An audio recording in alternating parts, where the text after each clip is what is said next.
Power for Living with Bishop Dale C. Bronner. Be careful what you do with your shadow. Because you see, you can put somebody in your shade and make them comfortable, and it's when you're in the shadow that you start doing freaky things.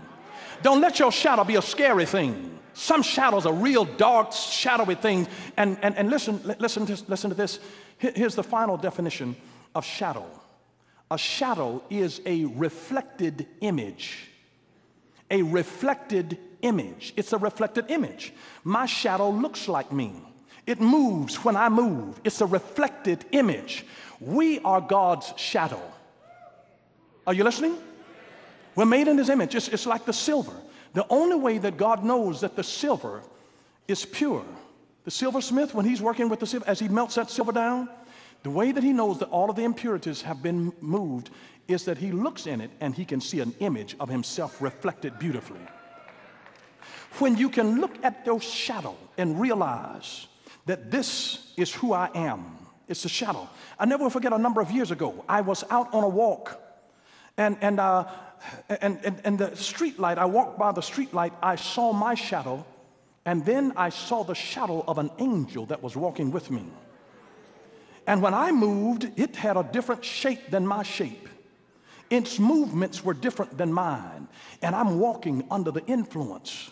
And this angel, this was over 25 years ago.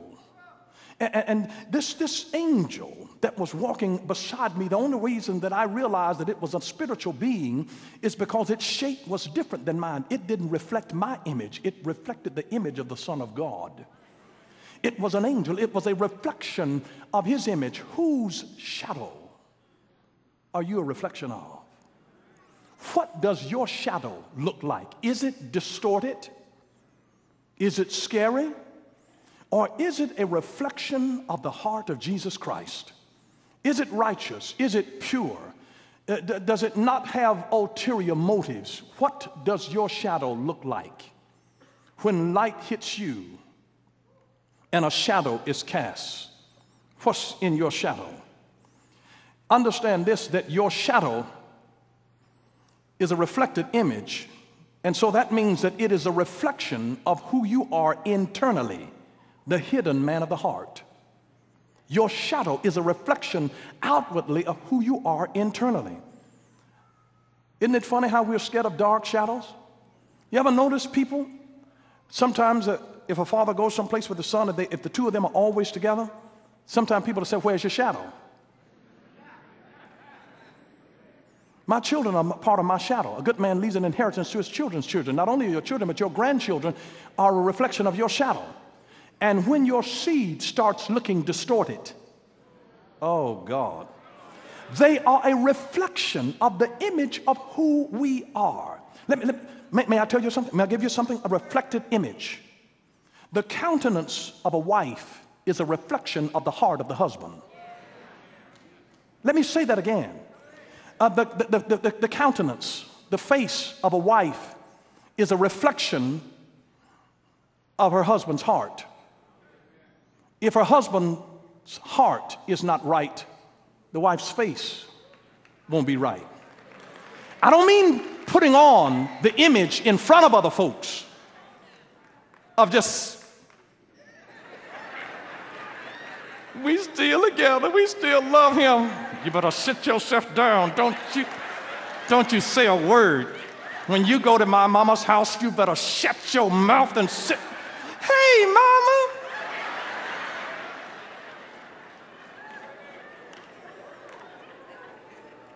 A woman's face is a reflection of the heart of the man that she's with. And if your face is not right, it tells you something about the person's heart that you're with. Oh, God. It's a shadow. A shadow is not the real thing, but it's got a message. It's a shadow and a type, and it's got a message about the real thing. It's not the real thing, but it's got a message about the real thing. And so they put sick folks down here in the path so that Peter's shadow, his influence, the reflection of the image of who he was, could just touch them. My God, we're supposed to be a reflection of God's image. So the question to you is, what kind of shadow are you? Are you a scary shadow? Is your shadow distorted, where people can't even tell what the original source is? And let me say this to you. Never get your identity from your shadow. Get it from the source, God, the Father of lights, in whom is no variableness, nor shadow of turning, beyond the shadow of a doubt.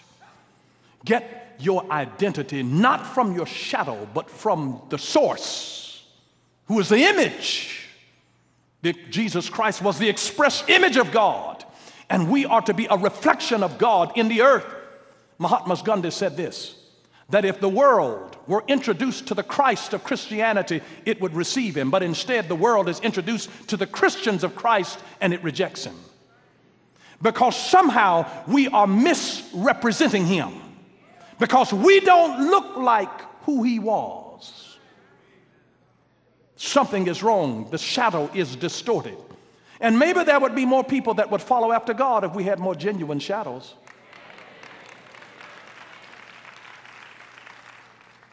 I encourage you to get in the shadow of somebody who is walking in the light and manifesting the works of light. And listen, here's a real word to the wise. Stop trying to be in the limelight when God has assigned you to the shadows for a reason and a season. I want you to hear that word. There's a time for limelight situations. Don't seek the limelight. Rest in the shadow, in the wings of it, until God has brought you to the forefront. Don't try to do it yourself. If you birth it yourself, you're going to have to sustain it yourself. And when God has assigned you to the shadows for a learning time, a grooming time, a purging time, you don't want God to put you in the light and expose your sin to the world. While you're in the shadow, God will purge you. God will develop you. God will correct you. Don't wait till you get out in the limelight and then have your dirty laundry aired. Let God correct you when you're on the backside of the desert while you're still in the cave. Don't wait until you're sitting on the throne and then have them to have all of your mess coming out. Stay in the shadow. Don't seek the limelight until you've got your mess cleaned up. God will assign you to the shadows for a reason and for a season. Don't seek the limelight. When God intends for you to come in the limelight, he will let the thing that was standing in that dry up and die. That's why a man doesn't fully become a man until his daddy dies. The thing that has been the image standing in the light is taken away, and now he has to mature and to become what he was not, because something is taken away. Jesus had to be taken away before we could mature and grow up. He says, I must go to prepare a place for you now, but I'm not going to leave you comfortless, but I want you to grow up into my image. I want you, listen, you are not going to go up until you first grow up.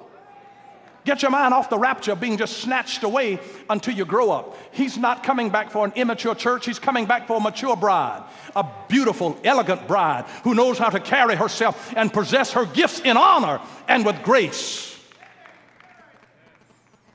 So maybe you should pray and ask God to allow you to create a place of shade for somebody else who is overcome with heat. And let your shadow bring comfort to somebody just because you're there. When a mother is there, it calms her children. When a father is there, it calms his children. One of the reasons that I'm in my pulpit here most of the Sundays of the year is because when the shepherd is watching over his flock, there is a calm among the sheep. But if daddy is gone all of the time, I refuse to be an absentee father. I get invitations. I could be somewhere preaching every Sunday of the year, but I'm a father.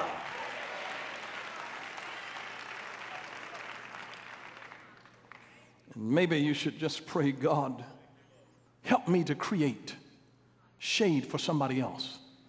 And as a father, I realize that I must plant trees under whose shade I will never sit, but it'll bring refreshment to other generations.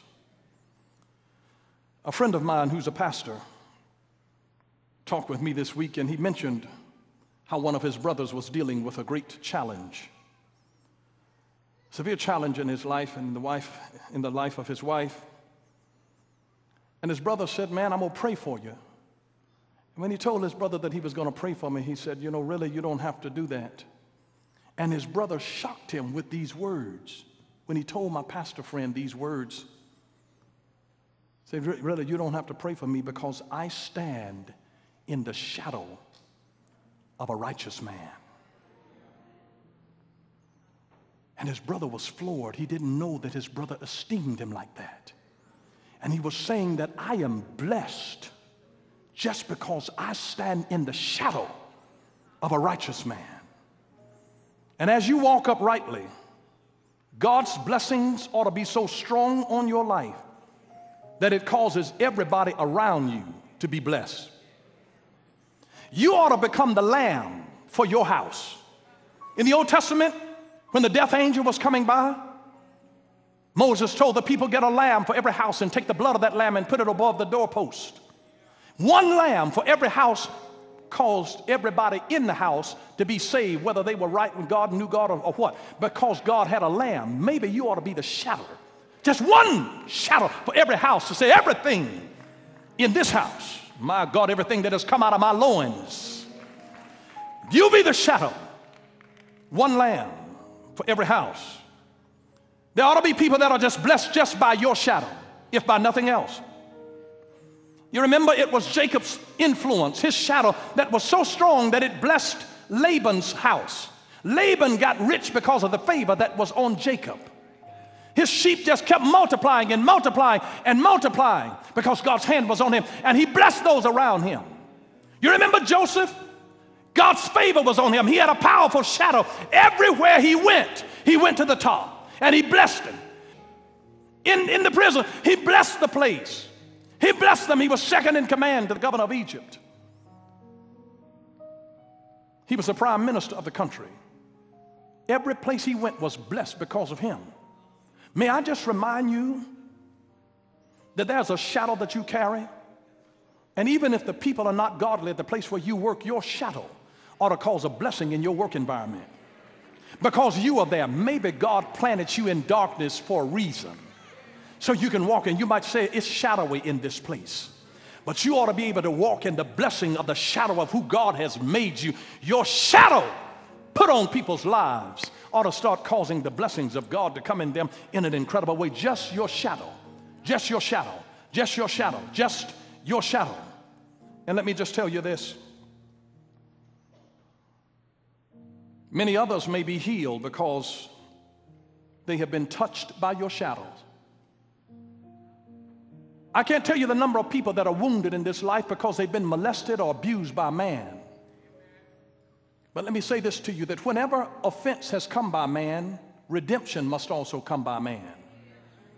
And so God will bring another man into your life who's not an abuser. And maybe the shadow of your influence of being kind and compassionate and a good listener and tender and nurturing. And God will use you to heal some little girl who has been shattered and broken and hurt and abused and molested by a dirty man. And maybe God will let a righteous shadow fall and bring healing to her emotions. Maybe God can use something from your shadow to start touching and healing. But I want you to know this. I saw this so clearly in the Spirit, that it is not your shadow, nor was it Peter's shadow that brought healing, but it was the light behind it that produces the shadow that causes the healing. The healing is in the light. Elizabeth Kubler-Ross, she beautifully noted that people are just like stained glass windows. You know the stained glass windows that you see in the traditional church? They sparkle and shine when the sun is out. But when the darkness sets in, their true beauty is revealed only if there is light within. Only if there is light within. And when it gets dark in the world around you, there ought to be a light on the inside of you that shines, and it shows the image of the stained glass is sparkling. It comes because it's dark outside, but it's light inside. Though the outward man perish, the inward man is being renewed day by day because there's light. Somebody is in your shadow who is sick, and maybe they have been placed, sick folks with problems. You wonder why problematic people keep being drawn to you? God has given you a shadow. Maybe he put all of these deranged folks in your path so that your shadow of your influence could set something that is off kilter in their lives. Generation X is not an X at all. It is a cross that is off kilter. And maybe through the power of the influence of your spirit, God can cause something to change in a powerful way. There's a shadow that you cast, and there are people who are sick all around you.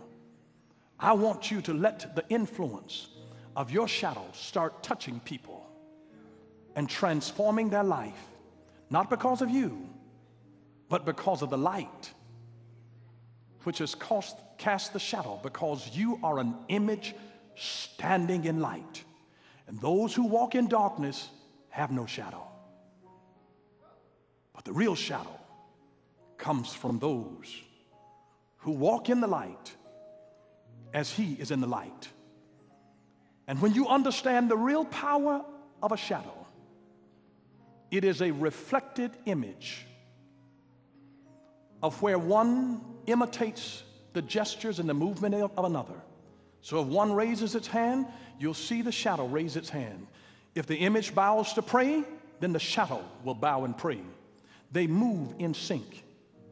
When I went to the prison to visit a young man that was there for murder, and we are separated by glass, I'm clergy coming in to minister to somebody who's in prison for murder. And there a glass separates the two of us. And I couldn't connect with him through the words that I said. I said everything that I knew to say, and I looked at him. He was hardened. He had just come out of the hole when I got there, because somebody looked at him crosswise and said something crazy to them. He took his forearm and knocked 4 of their teeth out. And now this is the angry, rebellious man sitting in front of me. And I bowed my head and prayed and said, God, show me how to help him. And after I said everything that I knew to say, sometimes your words are not enough to get through to rebellious people. And I lifted my hands up to the glass. I never said another word to him.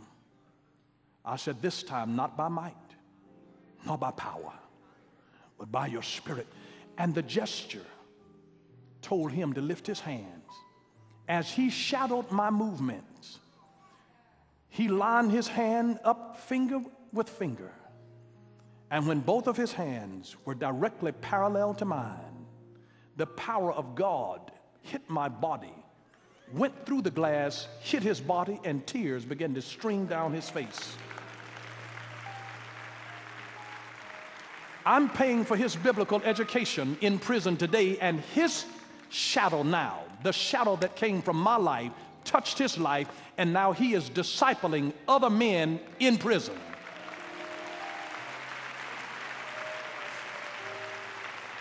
It's just do what I do by imitating the movement, and something powerful can flow from one life into another when you understand the power of your shadow, the shadow of the righteous. Don't you think that what influence that God has given you by your ability to pray, never take it for granted. There's a power in it, and God will use it to bring a blessing into the lives of others. Thank you for watching Power for Living with Bishop Dale C. Bronner. Until next time, God bless you.